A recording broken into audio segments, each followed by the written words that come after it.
परिचय। बच्चों, आज हम जल, हाइड्रोजन, पेरोक्साइड और भारी जल के बारे में जानकारी प्राप्त करेंगे। जल एक रासायनिक पदार्थ है और इसका रासायनिक सूत्र H2O होता है। ये रंगहीन तथा पारदर्शी द्रव है। इसमें एक ऑक्सीजन परमाणु और दो हाइड्रोजन परमाणु होते हैं। हाइड्रोजन पेरोक्साइड हाइड्रोजन और ऑक्सीजन का एक संयोजन होता है। इसका रासायनिक सूत्र H2O2 है। भारी जल ड्यूटीरियम ऑक्साइड होता है। ये जल का अन्य रूप है जिसमें हाइड्रोजन ड्यूटीरियम समस्थानिक होता है। तो इस मॉड्यूल में हम जल, हाइड्रोजन पेरोक्साइड और भारी जल के बारे में जानकारी प्राप्त करेंगे।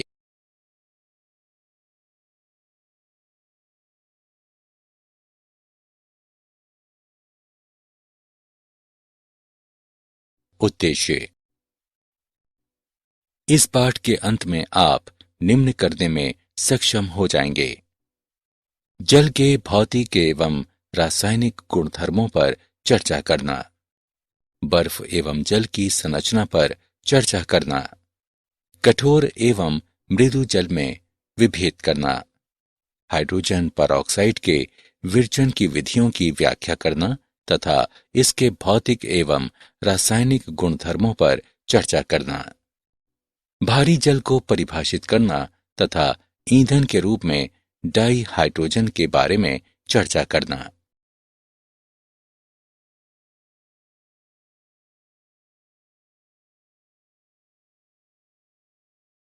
जल।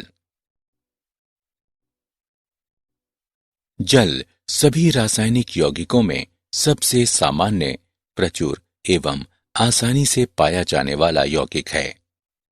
मानव के जीवन हेतु ये अनिवार्य यौगिक है। ये ठोस, द्रव या गैसीय अवस्थाओं में रह सकता है। ये सार्वभौमिक विलायक है। हमारे शरीर के 70% भाग में जल होता है। पृथ्वी का 75% भाग जल से बना है।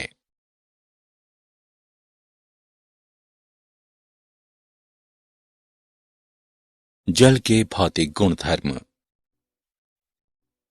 एक रंगहीन, गंधहीन और स्वादहीन द्रव है। जल का नीला या नीलापन लिए हुए हरा रंग इसकी गहराई के कारण होता है। जल का हिमांक 0 डिग्री सेल्सियस और इसका क्वथनांक 100 डिग्री सेल्सियस है। जमाए जाने पर यह अपने मूल आयतन का 1/9 बढ़ जाता है। जल का क्वथनांक इसके पृष्ठ पर दाब पर निर्भर करता है। दाब जितना ही उच्च होगा, क्वथनांक भी उतना ही अधिक होगा।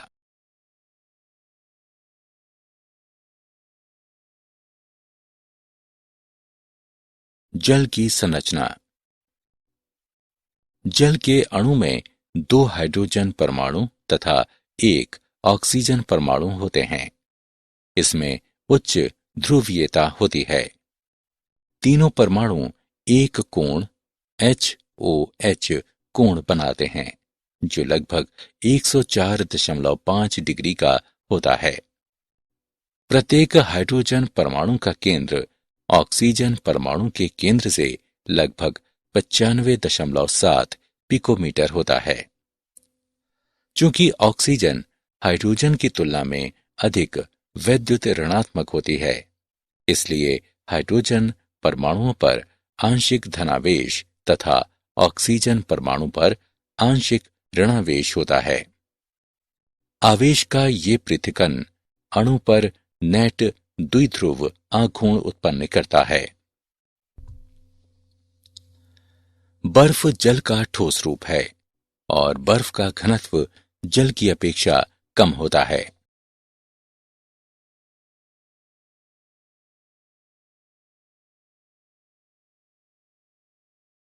बर्फ की संरचना। बर्फ की त्रिविम संरचना होती है जिसमें प्रत्येक ऑक्सीजन परमाणु 4 अन्य ऑक्सीजन परमाणुओं द्वारा 276 पिकोमीटर की दूरी पर चतुष्फलकीय रूप से घिरा होता है। बर्फ की संरचना त्रिविम होने के कारण इसमें मुक्ताकाश होता है, इसलिए इसका घनत्व कम होता है और ये जल पर तैरती है।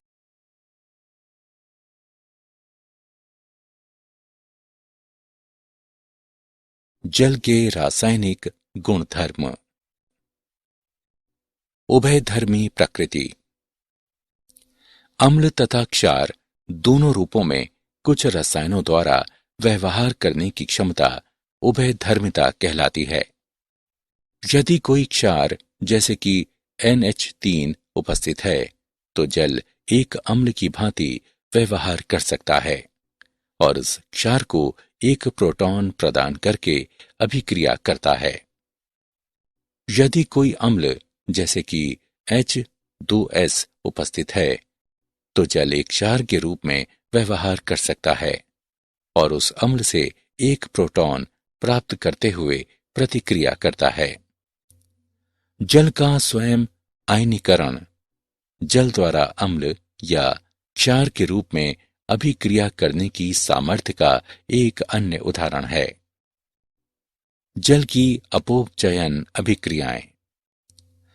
डाइहाइड्रोजन जल के अपचयन द्वारा निम्नानुसार उत्पन्न की जा सकती है।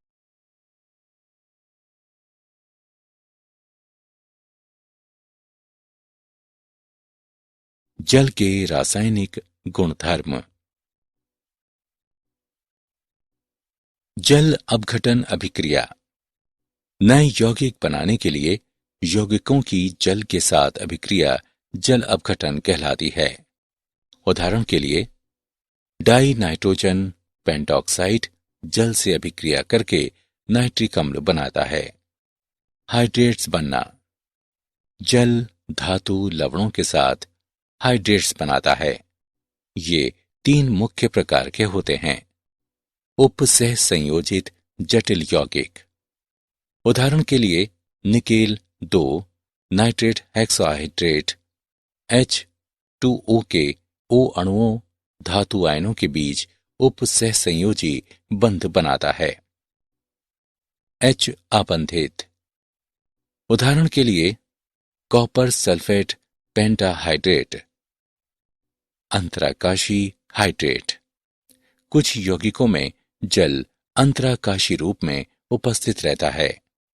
उदाहरण के लिए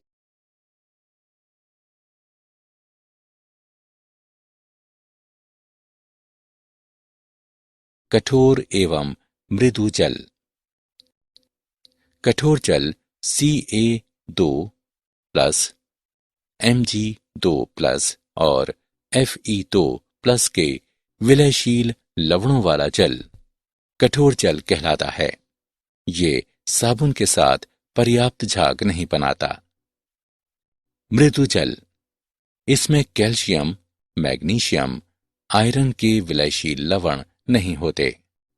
ये साबुन के साथ पर्याप्त झाग बनाता है।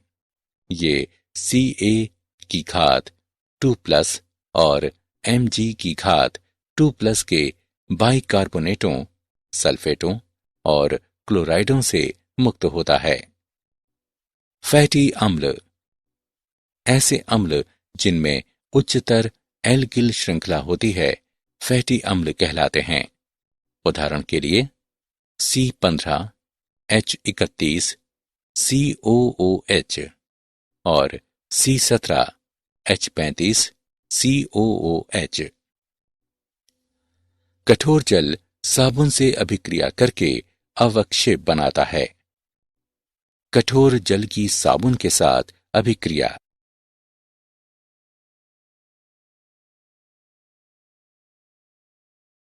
कठोर एवं मृदु जल।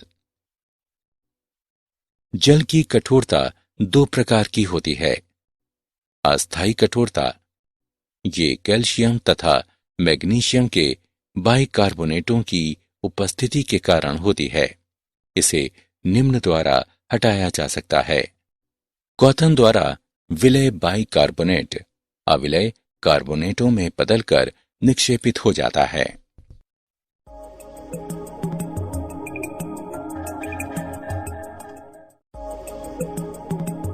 क्लार्क की विधि। चूने की परिकलित मात्रा कठोर जल में मिलाए जाने पर कैल्शियम कार्बोनेट का अवक्षेपण होता है।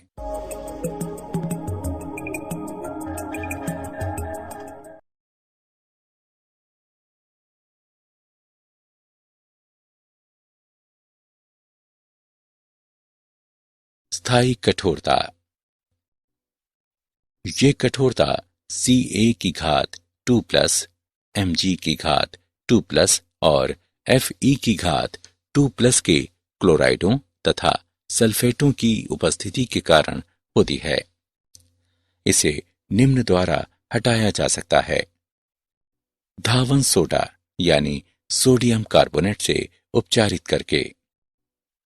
सोडियम कार्बोनेट कैल्शियम और मैग्नीशियम लवणों को अविलय कार्बोनेटों में बदल देता है, जो छानकर अलग किए जा सकते हैं। आप इसे निम्न अभिक्रिया में देख सकते हैं।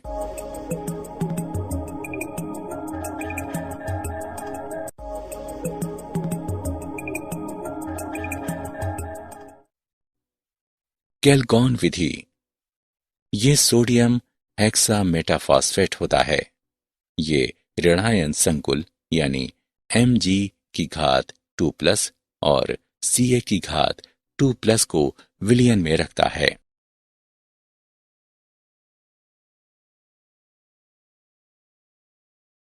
आयन विनिमय पद्धति।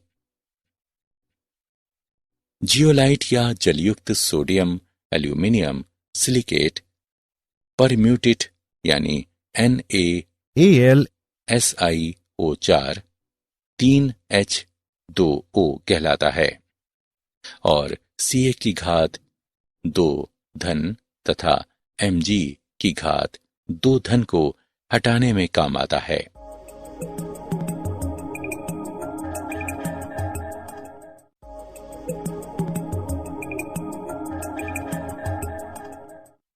NaCl विलयन से उपचारित करके जियोलाइट का पुनरुत्पादन किया जा सकता है।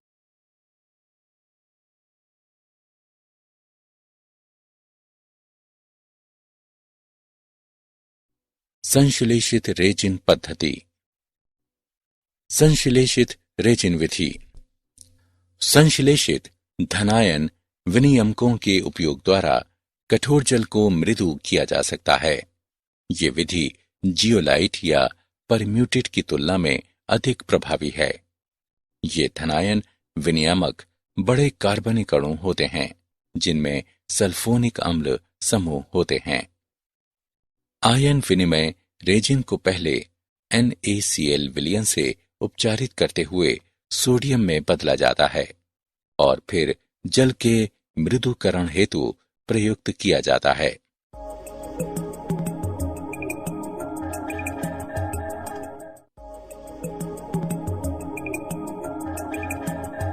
NaCl विलयन से उपचारित कराते हुए रेजिन को भावी उपयोग हेतु पुनरुत्पादित किया जा सकता है।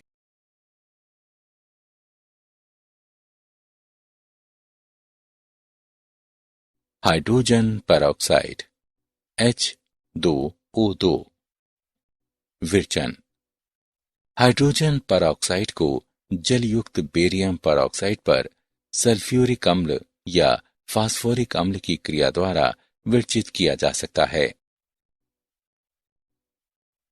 निर्जल बेरियम पेरोक्साइड सल्फ्यूरिक अम्ल से तत्काल अभिक्रिया नहीं करता, क्योंकि इसके पृष्ठ पर अविलय बेरियम सल्फेट की एक परत बन जाती है, जो अम्ल की आगामी अभिक्रिया को रोकती है। इसलिए जलयुक्त बेरियम पेरोक्साइड BaO2 और 8H2O का ही उपयोग किया जाना चाहिए। औद्योगिक रूप से इसे 2 एल्किल एंथ्राविक्विनॉल के स्वतः ऑक्सीकरण द्वारा विरचित किया जाता है, जहां 2 एथिल एंथ्राक्विनॉल हाइड्रोजन या पैलेडियम की उपस्थिति में ऑक्सीकृत होकर हाइड्रोजन पेरोक्साइड देता है।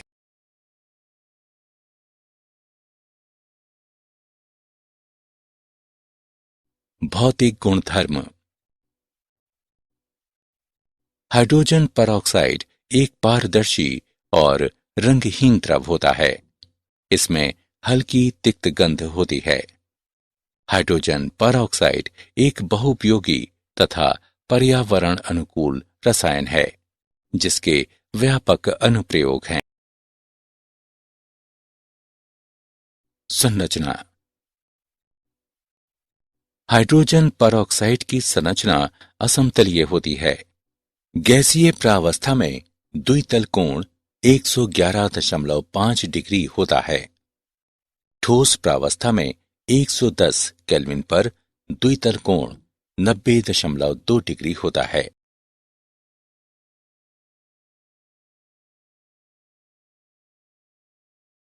रासायनिक गुणधर्म। हाइड्रोजन परऑक्साइड अपचायक तथा ऑक्सीकारक दोनों कार्य करता है। अम्लीय माध्यम में ऑक्सीकारक क्रिया, अम्लीय माध्यम में अपचायक क्रिया, क्षारीय माध्यम में अपचायक क्रिया और क्षारीय माध्यम में अपचायक क्रिया।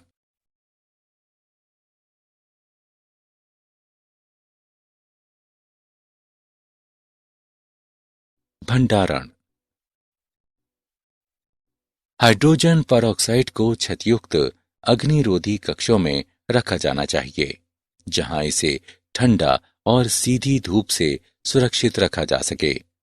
ये बहुत महत्वपूर्ण है कि हाइड्रोजन परऑक्साइड को सभी प्रकार के संदूषणों से बचाकर रखा जाए। मूल पात्रों या संस्थापित टैंकों में उचित भंडारण के साथ विलयन को लंबी अवधियों तक भंडारित रखा जा सकता है, जिसमें सक्रिय ऑक्सीजन में कोई उल्लेखनीय हानि नहीं होती।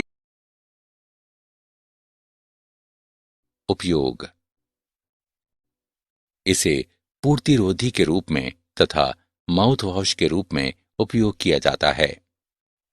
इसे रसायन निर्माण, खाद्य, जल एवं अपशिष्ट जल शोधन में उपयोग किया जाता है।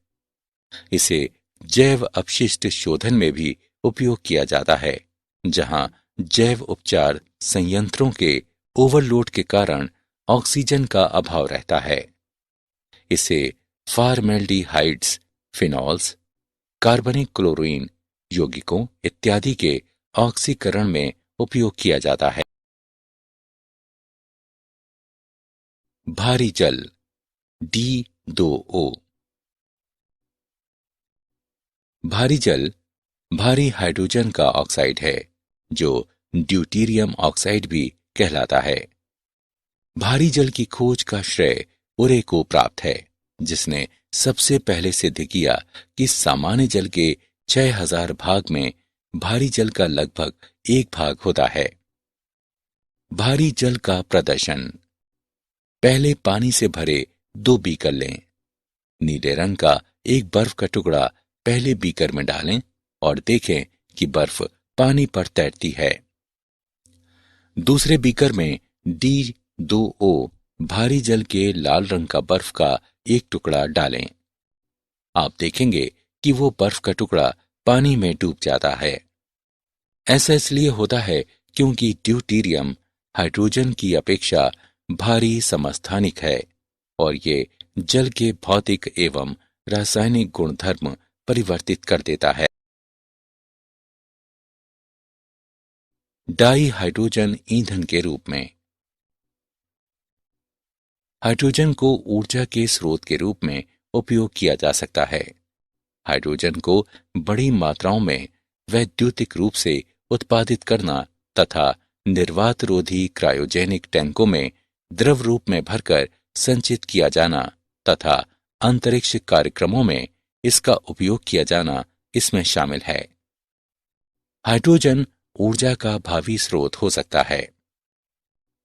वाहन ईंधन के रूप में हाइड्रोजन के लाभ। उच्च कैलोरी मान के कारण ये प्रति इकाई द्रव्यमान ईंधन अधिक ऊर्जा उत्पन्न करता है। ये प्रदूषण रहित है। वायु की उपस्थिति में हाइड्रोजन के दहन उत्पादन H2O तथा नाइट्रोजन के ऑक्साइड होते हैं। अंतः दहन इंजनों को ईंधन के रूप में हाइड्रोजन का उपयोग करने के लिए आसानी से संवर्धित किया जा सकता है।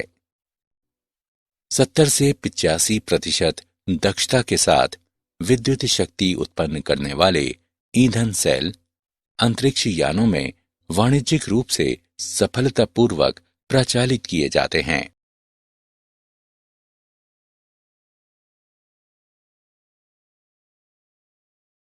क्या आप जानते हैं, हाइड्रोजन पेरोक्साइड को कुत्ते द्वारा विष ग्रहण करने पर वमन प्रेरक के रूप में उपयोग किया जा सकता है। हाइड्रोजन ईंधन उत्पन्न करने के लिए स्वर्ण सूक्ष्म कण उपयोग किए जा सकते हैं।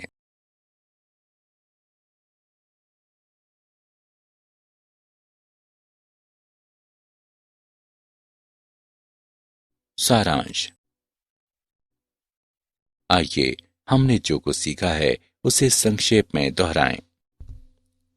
जल सभी रासायनिक यौगिकों में सबसे सामान्य, प्रचुर एवं आसानी से पाया जाने वाला यौगिक है। HOH कोण लगभग 104.5 डिग्री का होता है। प्रत्येक हाइड्रोजन परमाणु का केंद्र ऑक्सीजन परमाणु के केंद्र से लगभग 95.7 पिकोमीटर होता है। अम्ल तथा क्षार दोनों रूपों में व्यवहार करने की जल की क्षमता उभयधर्मिता कहलाती है।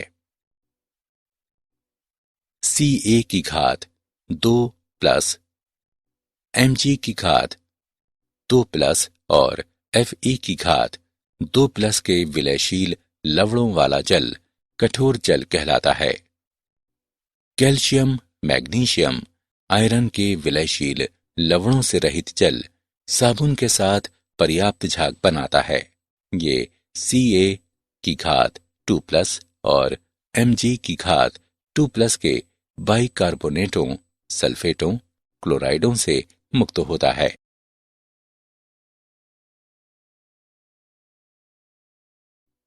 अस्थायी कठोरता को उबालकर तथा क्लार्क की विधि द्वारा हटाया जा सकता है। स्थायी कठोरता को धावन सोडा से उपचारित करके कैल्गॉन विधि द्वारा, आयन विनिमय विधि द्वारा तथा संश्लेषित रेजिन विधि द्वारा हटाया जा सकता है। हाइड्रोजन परऑक्साइड को जलयुक्त बेरियम परऑक्साइड पर सल्फ्यूरिक अम्ल या फास्फोरिक अम्ल की क्रिया द्वारा विरचित किया जा सकता है। हाइड्रोजन परऑक्साइड की संरचना असमतलीय होती है। भारी जल भारी हाइड्रोजन का ऑक्साइड है, जो ड्यूटेरियम ऑक्साइड भी कहलाता है।